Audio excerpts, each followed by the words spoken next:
A gente fez uma parceria que começou no fórum do ano passado. Eles fazem um trabalho de inteligência, né, Linhares e Ivo, aí, trazendo dados para que vocês possam tomar melhores decisões dentro das respectivas categorias. O ano passado, esse instituto andou junto com os eventos do E-Commerce Brasil, de várias maneiras, às vezes fazendo palestra, às vezes trazendo o conteúdo que eu, Linhares, e o Ivo, por exemplo, e outros apresentadores apresentavam ali entre as palestras. E esse ano a gente decidiu que nós vamos andar juntos, trazendo dados exclusivos, que vocês vão passar a ver de várias maneiras, no portal do E-Commerce Brasil, na revista, nos eventos, né, trazendo aí uma amplitude de dados que a gente ainda não tinha visto para o e-commerce. Senhoras e senhores, eu quero trazer ao palco Luiz Cambria, CEO ali da Neotrust. Palmas para ele, pessoal.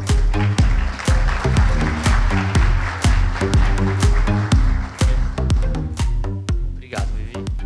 Bom dia. Tudo bem? Primeiro, Vivi, obrigado por de novo estar aqui com o E-Commerce Brasil. A gente olha de diferentes dados do E-Commerce Brasil, mas a gente não vê muitas vezes o core, né? Todas as ferramentas, a operação super complexa que é o E-Commerce, né? Parece quando o cliente está lá, para o consumidor, ele dá um clique, chega o produto em casa, às vezes no mesmo dia, depois de 2 dias, ele não faz ideia do número de microserviços, de ferramentas e de oportunidades que está lá. E quando eu tenho a oportunidade de estar com o E-Commerce Brasil, eu aprendo muito com as pessoas que vêm palestrar aqui, conhecem muito sobre essa operação e todas as tendências, né? Eu vou trazer uma parte só, que é a parte que a gente olha do E-Commerce Brasil, que são os dados de transação.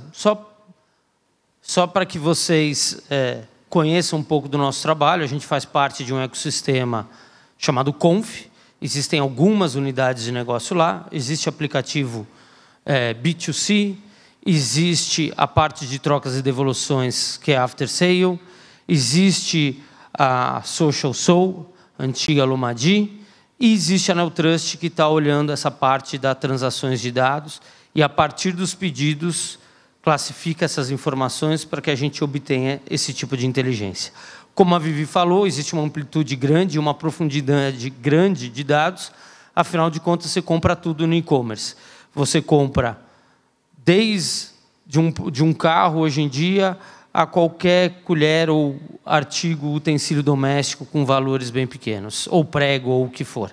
Então, existe uma amplitude de categorias e, para cada tipo de cliente, é necessário um tipo de informação para analisar e otimizar as oportunidades comerciais. E é um pouco do que eu quero falar aqui hoje, tá? Mas a primeira informação que eu quero tirar logo da frente, porque isso a gente discute muito, e aqui a gente tem vários full commerces, né? E os full commerces sempre fazem essa provocação. Espera aí, Luiz, mas esse não é o número que está aparecendo aqui para mim. Os meus clientes têm crescido mais do que isso, eu tenho performado bem. Então, eu queria lembrar algumas coisas aqui. Aqui a gente está olhando 2.500 sellers diferentes, desde grandes sellers, como Magazine Luiza, Casas Bahia, de diferentes marketplaces e de diferentes segmentos, para que a gente possa classificar, e médios e pequenos também, tá? Então, quando a gente olha o e-commerce, ano passado, desde o segundo semestre de 2022, a gente viu uma acomodação do e-commerce no Brasil. O que é acomodação? A gente cresceu muito forte em 20 e 21, a Vivi deu esse exemplo aqui. A gente foi para outro patamar, dobramos de tamanho, e aí as coisas começam a voltar ao normal. O varejo físico começa a ganhar força, mas não só o varejo físico. O bolso do consumidor ele começa a passar para outros gastos. Agora eu posso ir num show, que inclusive, cada show, pelo menos em São Paulo, custa R$1.000. Então, você gasta todo o salário para poder ir num show, né? Eu tenho 3 filhos, imagina quando eles forem adolescentes pedir para ir em show ou na balada, estou ferrado. Você ganhar muito dinheiro até lá. Ou tenho 2 meninas, elas que arrumem um ingresso para o menino de graça, pelo menos para economizar um pouco. Mas a gente tem aqui uma acomodação de viagens, a gente tem shows, a gente tem restaurantes, a gente tem muita coisa agora dividindo o bolso, não só a compra. E isso não afeta o e-commerce, isso afeta o varejo como um todo. Depois a gente tinha uma instabilidade sobre o futuro econômico por conta das próprias eleições que estavam acontecendo. Então você tinha o investimento diminuindo e você olhando o que queria acontecer com o mercado para fazer novos investimentos, né? O governo troca, as políticas de crescimento são apresentadas, alguns dados macroeconômicos melhoram, mas a gente não vê esse mesmo crescimento que a gente tinha em relação aos outros anos. E aí, em janeiro, acontece um fato relevante, para não citar ninguém aqui, que tem um potencial e um faturamento gigante do varejo, e esse volume que vem de certo varejista diminui bastante. Obviamente que isso vai afetar nesse resultado. Quando a gente começa, porque é que você tem uma questão de crédito estruturado, sai do mercado, diminui isso, e aí você começa a ter uma visualização de recuperação. E no e-commerce, na regional de Porto Alegre, quando a gente estava falando do terceiro trimestre, eu falei, ufa, finalmente a gente estabilizou e está voltando a crescer, que é o que a gente quer ver no e-commerce. E aí a gente volta a ter uma pequena queda aqui no último quarto. Quando a gente olha esse resultado, está muito ligado à Black Friday. A Black Friday, de novo, que é um momento muito importante do e-commerce brasileiro, principalmente no e-commerce, não tanto no varejo como um todo, mas principalmente no e-commerce, ela sofreu com a racionalização de grandes varejistas que precisavam aumentar a margem por conta das operações. Então, o nível de oferta foi muito diferente dos anos anteriores. Não só o nível de oferta, mas o dinheiro gasto para fazer a aquisição dos clientes ou de venda. Se vocês lembrarem, há 2 anos atrás, os grandes varejistas do e-commerce, eles estavam na Globo, no YouTube, em todos os canais, fazendo grandes shows com grandes artistas para promover, durante a madrugada inteira, para promover essas vendas. Quando a gente olha os 2 últimos anos, isso já foi mais racional. Se teve um investimento menor em mídia para que isso acontecesse. E ano passado a gente ainda teve a Copa do Mundo para melhorar. Então, existe uma racionalização aqui do varejo em relação ao faturamento. Mas esse dado, quando a gente olha, ele bruta essa fala, a gente fala, nossa, está ruim. E não é bem assim, é isso que eu queria mostrar um pouco para vocês. Quando a gente olha o 4º trimestre do ano passado, entre os 100 maiores varejistas que a gente tem na nossa base, 62% efetivamente tiveram crescimento. Depois, quem teve uma redução de volume, até menos 5%, você tem mais 15 pontos percentuais dessa conta sobre o total desses 100. Então, a gente está falando que, basicamente, 65% cresceu, 10 pontos percentuais caíram muito pouco, ficaram muito perto do zero, e aí você tem alguns grandes varejistas que pesaram essa conta para baixo. Então, quando a gente olha numericamente, o decréscimo que a gente apresenta aqui, ele tem que ser visto com cuidado, né? Porque senão a gente está dando um recado errado. O e-commerce ainda continua crescendo e continua tendo oportunidade. Prova disso, né, quando a gente olha o e-commerce, é que quando a gente olha sobre o total do varejo, que é essa conta aqui, obviamente, com a volta das lojas físicas, ele diminui um pouco, mas ele continua sendo o dobro do que ele era. E a gente ainda tem muita oportunidade, é o que eu quero mostrar em relação a isso. Depois a gente vai entrar especificamente em Minas para olhar essas oportunidades, que a gente gosta muito de, quando traz um número por uma região específica, é uma forma da gente explorar novas cidades, né? E como a gente olha esse dado. O que mudou em relação às categorias ano passado? Telefonia, ela perde a liderança absoluta. A telefonia chegou, telefone celular, smartphone, chegou a ser 25% de tudo que era vendido no e-commerce brasileiro. E a gente tem uma diminuição de ritmo que acontece principalmente ano passado. Lembrando, telefone, bolso mais curto, o ticket médio alto, nível de tecnologia menor, você acaba demorando mais tempo para trocar celular, né? Eu, pelo menos, eu sempre trocava com mais velocidade, eu demorei, a última troca que eu fiz, eu demorei mais para fazer essa troca, e assim eu vejo também dentro do meu círculo de amigos que também demoraram para fazer essa troca. E você tem outra coisa aqui também, você tem, que é muito forte hoje em dia, que é o contrabando, que chega via Paraguai. Então, quando você olha os dados de importação do Paraguai, eles cresceram 60%. Isso, de alguma forma, é desovado, não tem, né, ele não está registrado na Anatel, e ele entra principalmente via 3P por grandes marketplaces. Tá? Aí a gente tem saúde, que cresceu muito em relação ao último ano. Isso já vinha acontecendo desde a primeira apresentação que a gente fez de saúde e farma, também lá em São Paulo, junto com o E-Commerce Brasil. E aí você tem dois motivos.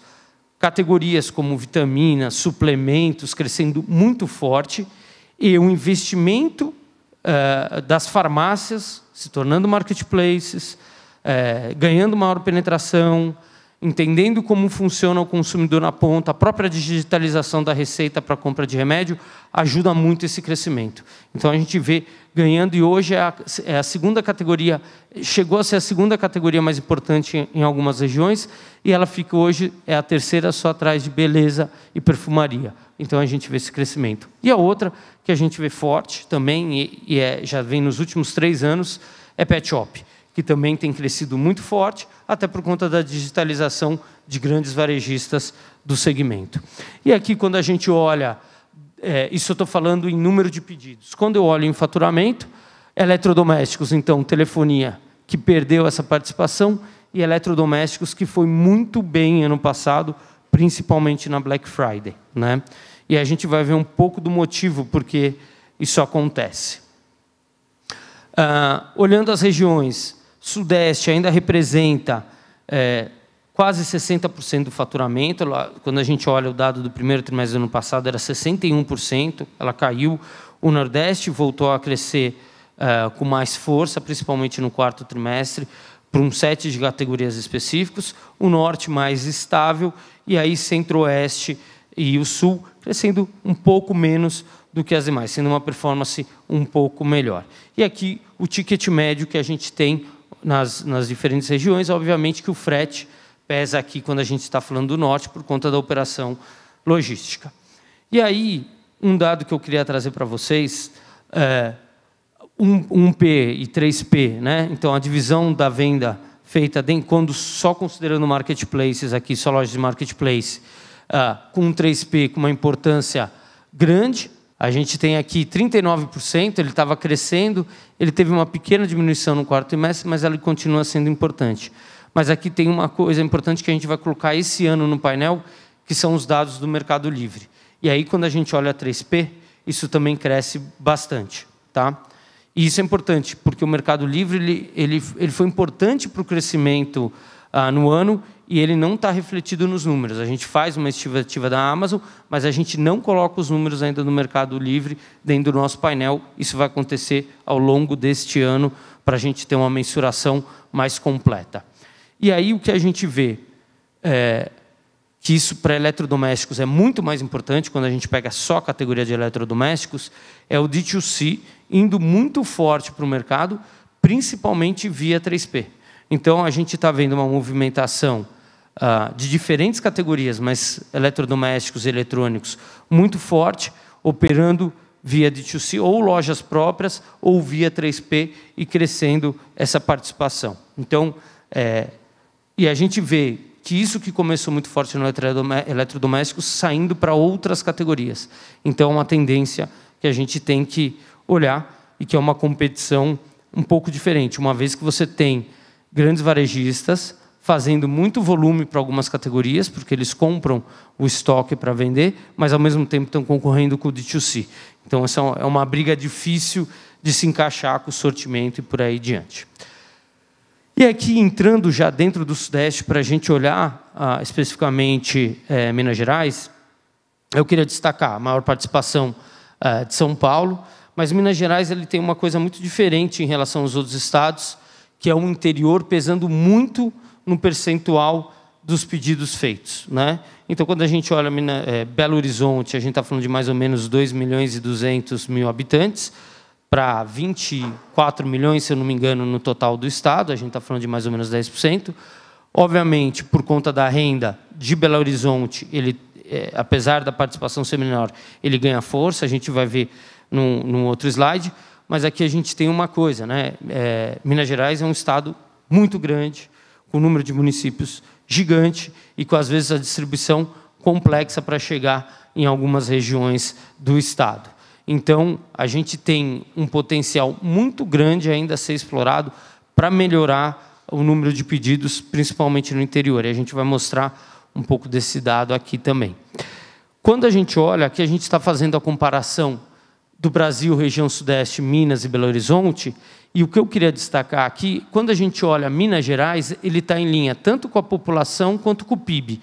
É um pouquinho melhor em relação ao número de pedidos e faturamentos quando eu comparo com o PIB, mas está, em relação à população, está em linha. Porém, quando eu olho Belo Horizonte, eu tenho aqui quase o triplo do que ele faz em relação à participação que ele tem no BIP, no PIB e na população, né? Então, eu tenho aqui uma frequência de compra maior do que eu tenho no interior.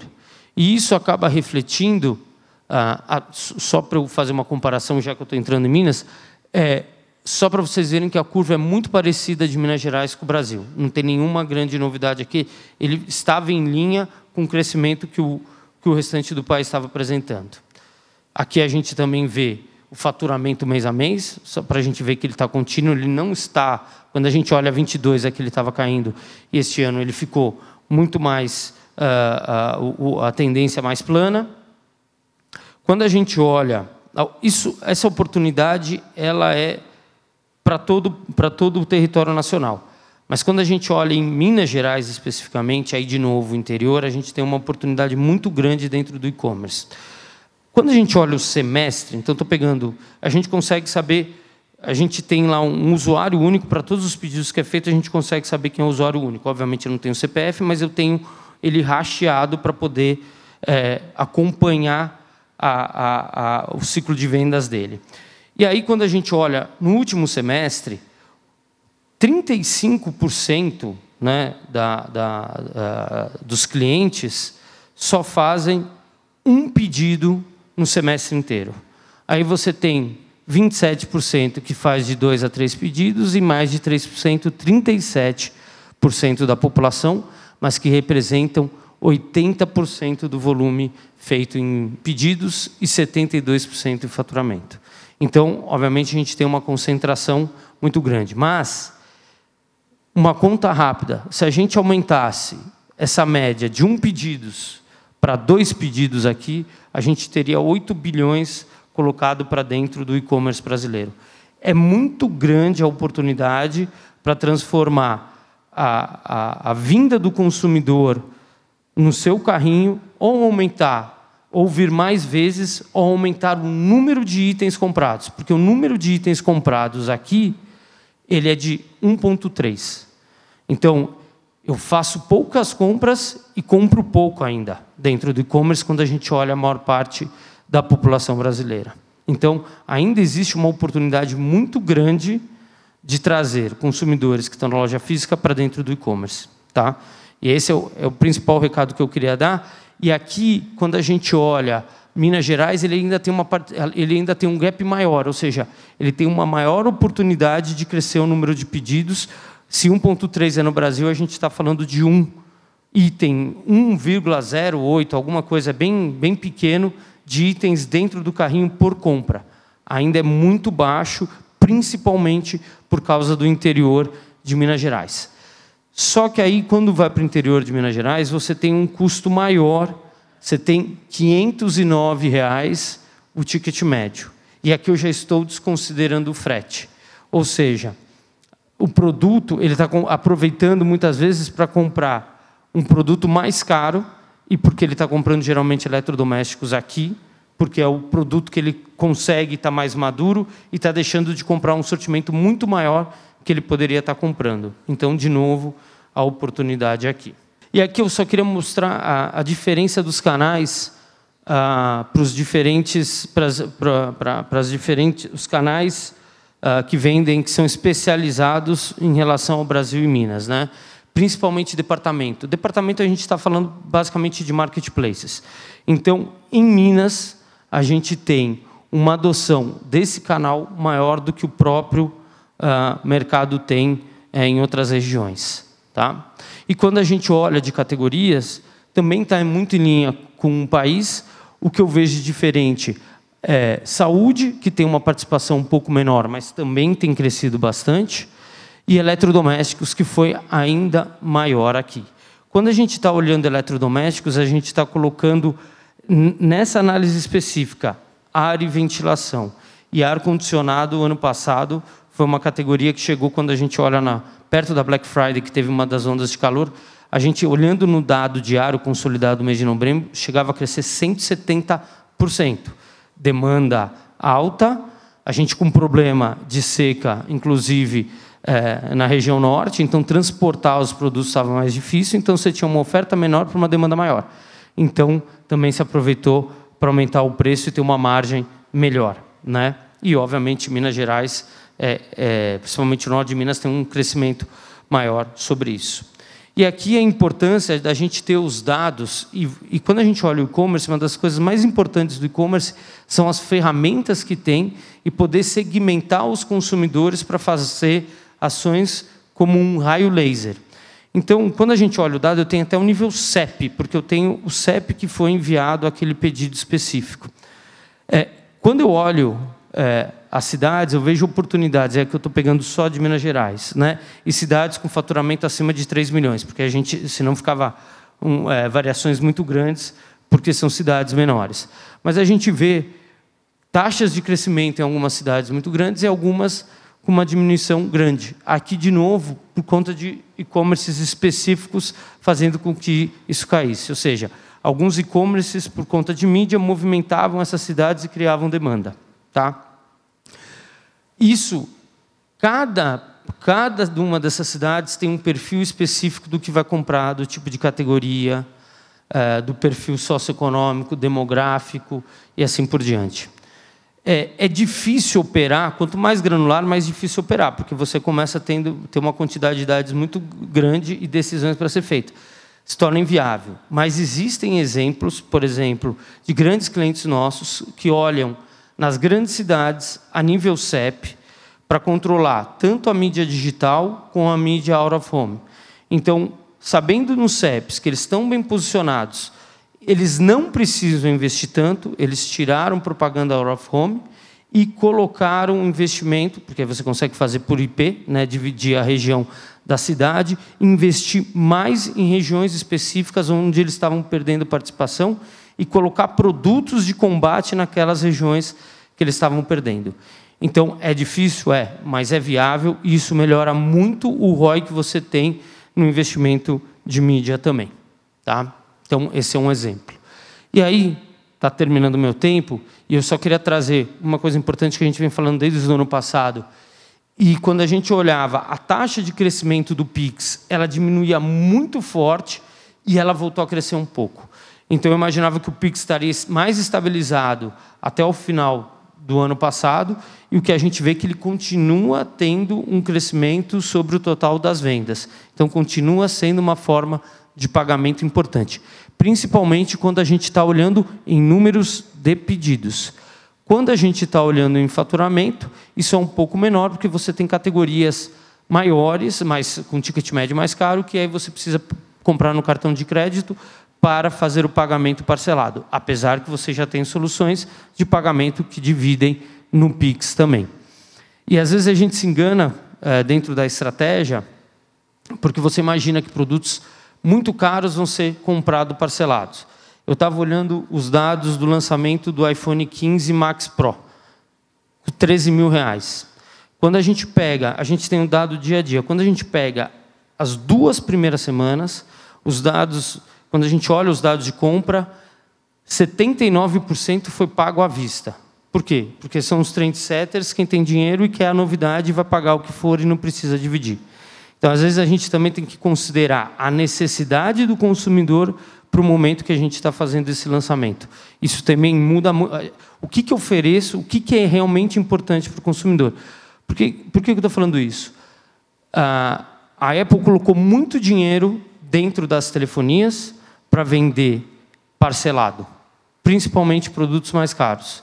Quando, no fundo, o que o consumidor não estava querendo não era o parcelamento. Talvez ela quisesse esse desconto no Pix, coisa que as telefonias não estavam praticando, como o restante do mercado pratica hoje, que você tem descontos substanciais dentro do Pix. Tá?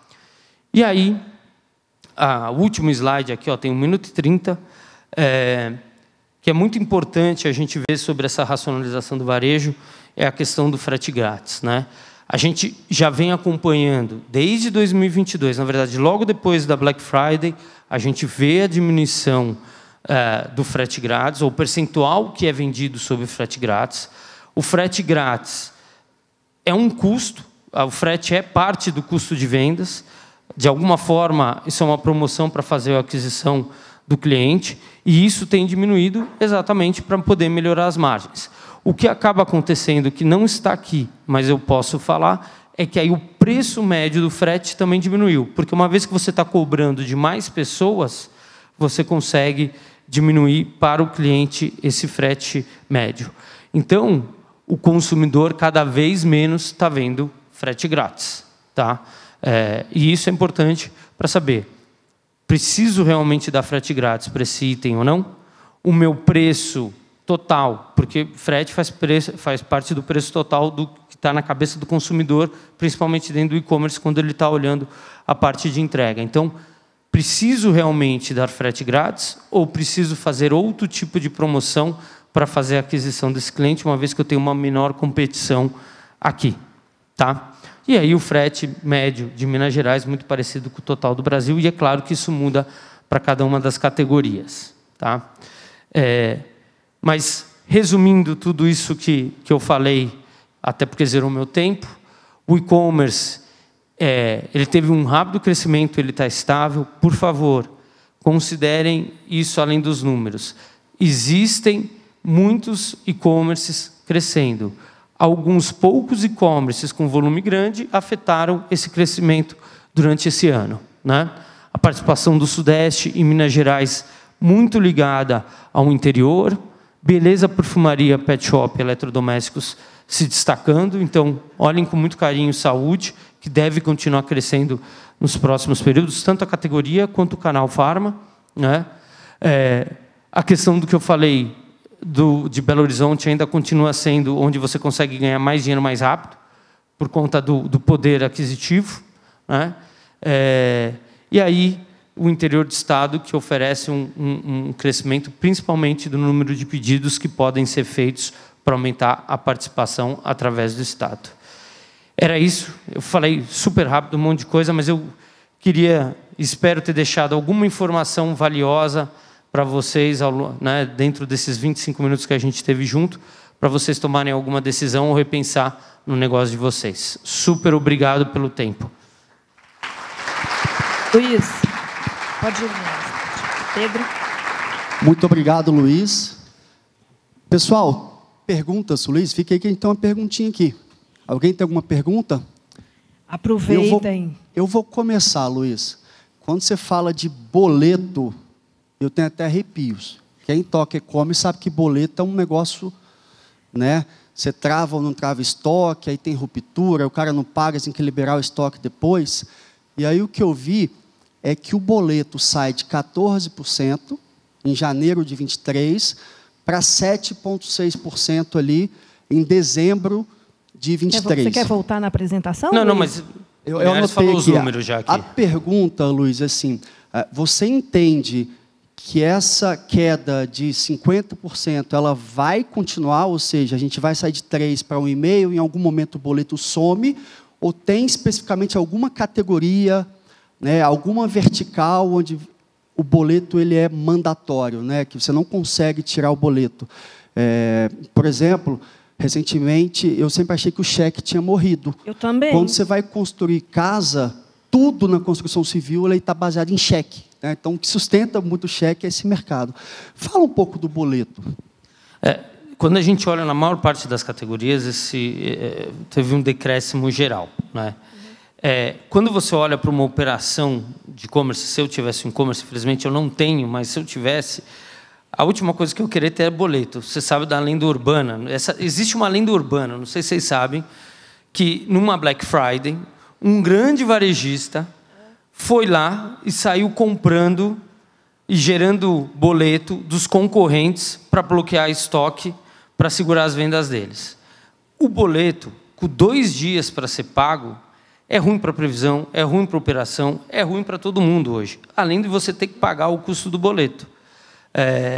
Eu focaria meus esforços dentro do Pix, até por conta da tecnologia que você tem, processa ali na hora, e pode dar algum tipo de promoção baseado no Pix. Não é à toa que a gente viu na Black Friday a gente dando 15% de desconto. A Kabum deu 15% de desconto no Pix. Então, aumentou esse nível de desconto.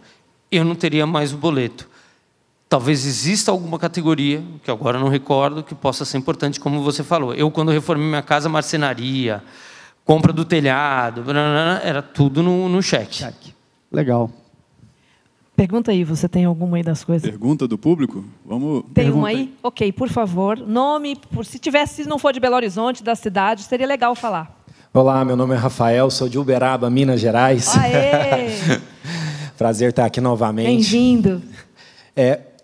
Você, falando da minha região propriamente, vocês têm dados sobre o crescimento do Triângulo Mineiro? Porque se fala muito sobre BH, região de BH, e a nossa região lá é uma região de 2 milhões de habitantes, e às vezes não se fala tantos dados sobre uma região tão importante do nosso estado. A gente consegue fazer isso porque a gente consegue, como eu falei, a gente tem um nível CEP, então a gente consegue clusterizar essa informação. Eu não tenho aqui, mas a gente pode trazer como uma informação adicional, eu peço para puxarem até para a gente colocar na matéria que sempre sai a partir das apresentações para a gente colocar esse adicional. Podemos fazer isso sim. Pronto, já tem um pedido, e aí na cobertura, Gil e Quina, a gente pede para o Luiz esse complemento aqui, e a gente pega o nome do... Repete, por favor. Rafael, ele é de Uberaba, só para a gente olhar lá na lista de inscritos. A gente manda para todo mundo, mas um e-mail ali do que tem. Mais alguma pergunta, pessoal? Aí, ok, te vi. Oi, meu nome é Lucas, eu sou lá de Muriaé, Minas Gerais. Uau, bem-vindo, bem-vindo. Bom, eu amo esse sotaque. É uma pergunta rápida, assim. Esses 27,10 que você passou de frete médio para Minas Gerais, é saindo de outro lugar entrando em Minas ou saindo de Minas para outro lugar? Aí é independente, pode sair de vários lugares diferentes. Eu não estou olhando por categoria. Se você falar farmácia, o custo do frete vai ser 9. Se você falar para móveis, o custo do frete vai subir para R$100, dependendo do tipo de móvel que você está. Aqui só para ter uma referência, que apesar da distribuição geográfica, o frete ele está em linha com as demais regiões do país. Aonde vai ter a maior mudança é norte e algumas regiões do Nordeste brasileiro, que aí o custo do frete praticamente dobra. O custo do frete para o Norte é R$50 a média. Tá? Aqui na frente. Prazer, meu nome é Tandara, sou da Frete Rápido. Trabalho com logística e adorei a análise de dados que você trouxe, mas é um ponto fundamental sobre o que eles trouxeram sobre a temática, porque a gente está trabalhando num estado bem grande, regionalmente falando. Sou mineira, Pouso Alegre, sul de Minas, e é uma região que tem crescido favoravelmente. Quando a gente fala de benefícios fiscais, região ali da alfândega, que a gente costuma chamar de eixo Rio-São Paulo, Minas Gerais e Espírito Santo, extrema, que tem um alto crescimento, né? E muitas empresas têm se destacado nessa pulverização de múltiplas origens. Né? Quando a gente analisa esse dado de custo de frete, a gente tem que tomar cuidado para não corromper o custo do frete. Quando a gente olha a região Nordeste de Minas, a gente tem uma realidade totalmente diferente do Sul, que tem um valor agregado muito maior quando a gente fala em entrega em São Paulo e até Belo Horizonte. Mas depois que passa Belo Horizonte, pessoal de BH me confirma, a gente tem uma realidade totalmente dinâmica de frete. Né? E esse é um potencial bem interessante de se falar também. Não só dessa região Sudeste, Triângulo Mineiro, que a gente entende que são realidades bem per capita diferentes. Eu tenho uma coisa super importante aqui. A gente tem alguns clientes de logística. E aí o cliente de logística, quando ele vai olhar o dado, ele vai olhar as informações, muitas vezes, no nível CEP. Dependendo do tipo de... Se ele está fazendo só last mile, se ele está fazendo uma parte... Então, aí ele vai olhar qual é a participação dele sobre o número total de pedidos e a comparação do frete que ele cobra em relação a outros. Isso daqui, eu, de novo, estou dando uma informação mais macro, mas a gente tem essa informação e hoje logística olha com uma lupa isso para entender qual a participação que tem. Tá? Tem mais uma pergunta última lá no fundo, por favor. Seu nome e sua cidade.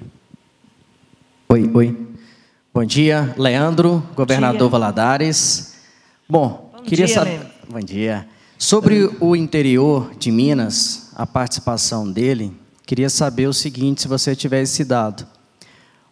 O mineiro do interior, ele está comprando de grandes e-commerce, marketplace, por aí vai, ou ele está comprando de e-commerce local ou ali da região dele também? Você tem essa diferença de percentual? Aí só para trazer um outro dado rapidinho, na minha cidade, 80% a 85% do faturamento vem do comércio e de serviços.